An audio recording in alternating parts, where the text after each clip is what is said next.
வணக்கம் Astra Tamil viewers.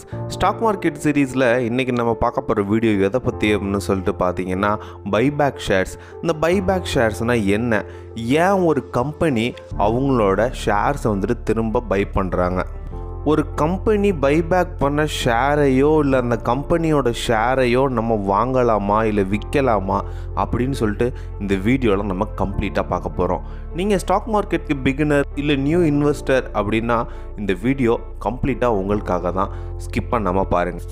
வீடியோக்குள்ளே போகிறதுக்கு முன்னாடி Astra தமிழ் சேனலை சப்ஸ்கிரைப் பண்ணிக்கோங்க for the daily updates. Buyback share அப்படின்னா என்ன அப்படின்னு சொல்லிட்டு பார்த்தீங்கன்னா, இப்போ நான் ஒரு கம்பெனி ஸ்டார்ட் பண்ணலாம் அப்படின்னு சொல்லிட்டு இருக்கிறேன். அதுக்கு எனக்கு 50,000 வந்துட்டு தேவைப்படுது. ஸோ நான் வந்துட்டு ஸ்டாக் மார்க்கெட்டில் வந்துட்டு ஃபண்ட் ரைஸ் பண்ணலான்னு இருக்கேன். அது எப்படி அப்படின்னா, ஒரு ஷேர் ப்ரைஸ் வந்துட்டு 500 rupees அப்படின்னு 100 ஷேர் வந்துட்டு நான் பப்ளிஷ் பண்ணுறேன். பப்ளிஷ் பண்ணதுனால எனக்கு ஒரு 50,000 எனக்கு கிடச்சிருச்சு. ஸோ நான் கம்பெனியை ஸ்டார்ட் பண்ணி ஒரு சக்ஸஸ்ஃபுல்லாக ரன் பண்ணிக்கிட்டு இருக்கேன். நல்லாவே கம்பெனியில் வந்துட்டு ப்ராஃபிட் பார்த்துட்ருக்கேன். ஒரு சர்டன் பீரியட்க்கு அப்புறம் ப்ராஃபிட் எனக்கு ரொம்பவே அதிகமாக கிடைக்குது. ஸோ நான் என்ன பண்ணுறேன் அப்படின்னா, என்னோடய பிஸ்னஸை வந்துட்டு இன்னும் எக்ஸ்பேண்ட் பண்ண விருப்பப்படலை.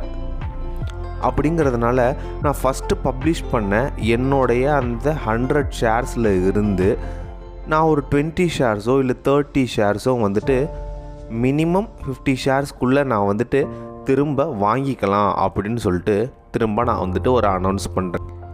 ஏன் அப்படி ஒரு கம்பெனியோட ஷேரை அவங்க வாங்குறதா அனௌன்ஸ் பண்ணுறாங்கன்னு பார்த்தீங்கன்னா, ஃபஸ்ட்டு வந்துட்டு ஓனர்ஷிப் லெவலை வந்துட்டு கம்மி பண்ணுறதுக்கு தான். ஃபார் எக்ஸாம்பிள், ஒரு கம்பெனியோட ஷேரை யார் அதிகமாக ஹோல்ட் பண்ணியிருக்காங்களோ அவங்க தான் அதிகமான ஓனர்ஷிப் ரைட்ஸ் ஹோல்ட் பண்ணியிருப்பாங்க.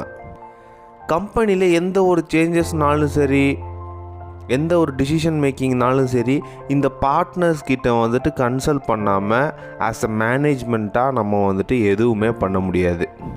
ஸோ ஷேர் ஹோல்ட்ஸ் வந்துட்டு அதிகமாக வச்சுக்கிறவங்க தான் டிசைடிங் அத்தாரிட்டியாக வந்துட்டு இருப்பாங்க. அதை கம்மி பண்ணுறதுக்கு தான் இந்த பைபேக் வந்துட்டு பண்ணுறாங்க. ஸோ பைபேக் பண்ணிட்டாங்க அப்படின்னா மேனேஜ்மெண்ட்கே ஃபுல் ரைட்ஸ் இருக்கும். எந்த ஒரு டிசிஷன் மேக்கிங்னாலும் மேனேஜ்மெண்ட்டே ஃபுல் அண்ட் ஃபுல் பண்ணிக்கலாம். செகண்ட்லி, நீங்கள் அது எதனால் பைபேக் பண்ணுறாங்க அப்படின்னு சொல்லிட்டு பார்த்தீங்கன்னா, டிவிடெண்ட்டை கம்மி பண்ணுறதுக்கு.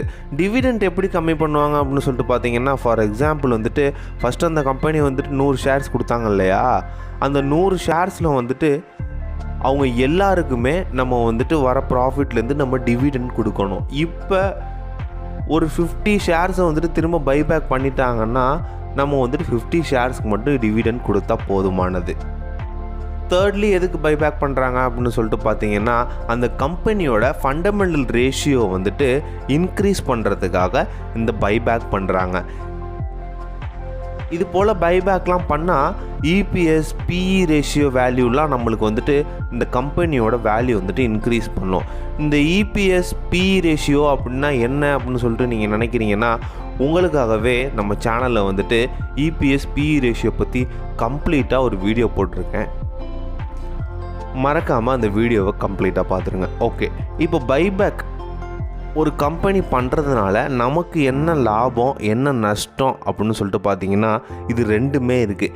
எப்படி அப்படின்னு சொல்லிட்டு பார்த்தீங்கன்னா, ஷேர்ஸ்க்கு கரண்ட் ப்ரைஸை விட அதிகமான ரேட்டு தான் அவங்க கேட்பாங்க. ஏன் அப்படின்னு சொல்லிட்டு பார்த்தீங்கன்னா, அந்த ஷேர் வந்துட்டு பேசிக்காக அந்த பர்டிகுலர் கம்பெனியோடது.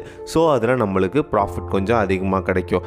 அதே நேரத்தில் வந்துட்டு சில நேரம் அவங்க கம்மியாக கேட்குறாங்க, நம்ம வந்துட்டு நம்ம ஷேரை நம்ம ஒரு நிர்ணயித்த வேல்யூலேயே நம்ம வந்துட்டு வாங்கிக்கலாம் அப்படின்னு சொல்லிட்டு கம்மியாக கேட்குறாங்க அப்படின்னா அப்போ நம்மளுக்கு லாஸ் ஆகும். இந்த லாஸ்லேருந்து நம்ம எப்படி ஓவர் கம் பண்ணலாம் அப்படின்னு சொல்லிட்டு பார்த்தீங்கன்னா, அவங்க பைபேக் அனௌன்ஸ் பண்ணும்போது நம்ம கம்பல்சரி கொடுக்கணுமா அப்படின்னு சொல்லிட்டு கேட்டிங்கன்னா அது கிடையாது. ஷேர் ஹோல்டராக வந்துட்டு கொடுக்கறதும் அந்த ஷேரை வந்துட்டு நம்மளே சஸ்டெயின் பண்ணிக்கிறதும், அதாவது வச்சுக்கிறதும் நம்மளுடைய விஷ் தான்.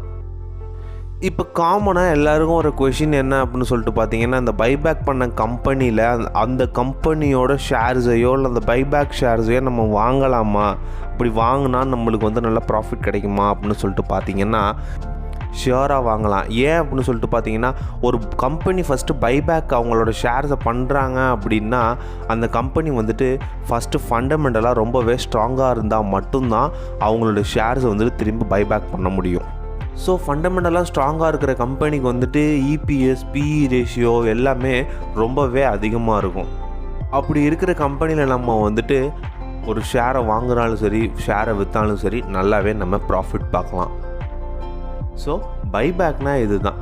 ஒரு கம்பெனி அவங்க ஷேரை ஃபஸ்ட்டு அவங்க வந்துட்டு ஐபிஓ பண்ணும் போது ரிலீஸ் பண்ண அவங்களோட ஷேரை வந்துட்டு திரும்ப அவங்களே வாங்கிட்டு அந்த ஓனர்ஷிப்ஸை வந்துட்டு அவங்க ரெடியூஸ் பண்ணுறதுக்காக வாங்குகிற காரணம் தான் பைபேக். ஸ்டாக் மார்க்கெட்டில் நம்ம ட்ரேட் பண்ணுறதுக்கு முன்னாடி நமக்கு பின்னாடி என்னென்ன நடக்குது, இது மாதிரி பைபேக் பண்ண ஷேர்ஸை நம்ம வாங்கலாமா அப்படின்னு சொல்லிட்டு நம்ம யோசித்து வாங்க வேண்டியது நம்மளோட பொறுப்பாகவே இருந்துட்டு வருது. சேஃபாக ட்ரேட் பண்ணுங்கள், ஹாப்பியாக ஏர்ன் பண்ணுங்கள். Have a nice day.